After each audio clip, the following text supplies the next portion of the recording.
Europe Soir, TV Média. Et bonsoir Eva Rock. Bonsoir Nicolas. L'infomédia ce soir, vous nous parlez du groupe M6 dont c'était la conférence de rentrée hier soir. Oui, je dois vous faire un aveu, c'est pas l'exercice que je préfère, les conférences de rentrée, c'est souvent ennuyeux, très long et sans surprise. Et jusqu'à hier soir, Il y a du champagne mais il est souvent tiède. Oui, exactement. Mais alors hier soir, coup de com' du groupe M6 devant un parterre d'annonceurs et une toute petite poignée de journalistes avec au menu présentation succincte, bande-annonce ultra efficace, animateur enjoué et petit pas de danse de Nicolas Taverneau, le patron du groupe. De quoi susciter la surprise et l'intérêt. Mais c'est de la com. Est-ce que derrière cette com, il y a des programmes qui ont retenu votre attention? Oui, évidemment. Sinon, je ne vous en parlerai pas. Notamment deux programmes. Alors, provocateurs de débat, je vous préviens. D'abord, l'émission politique de Karine Le Marchand. Ça s'appelle L'ambition intime.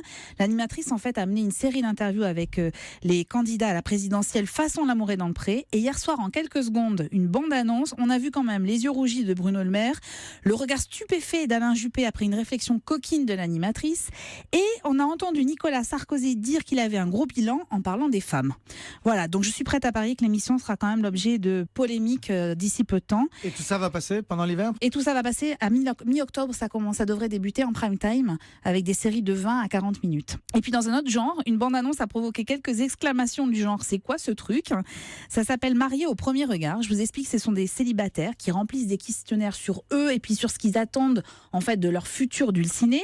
On met tout ça entre les mains de scientifiques qui forment des couples idéaux, en tout cas a priori, et proposent aux candidats de se retrouver devant Monsieur le maire sans s'être jamais vus. Et est-ce qu'ils vont dire oui ou non? Vous le verrez dans cette expérience sociale, comme ils disent, et c'est à découvrir dans quelques semaines. Et ce soir, si on regarde la télévision, qu'est-ce qu'on regarde, Eva? La musique adoucit les mœurs, alors je vous conseille de prendre rendez-vous sur France 3 à 20h55 pour cette voix.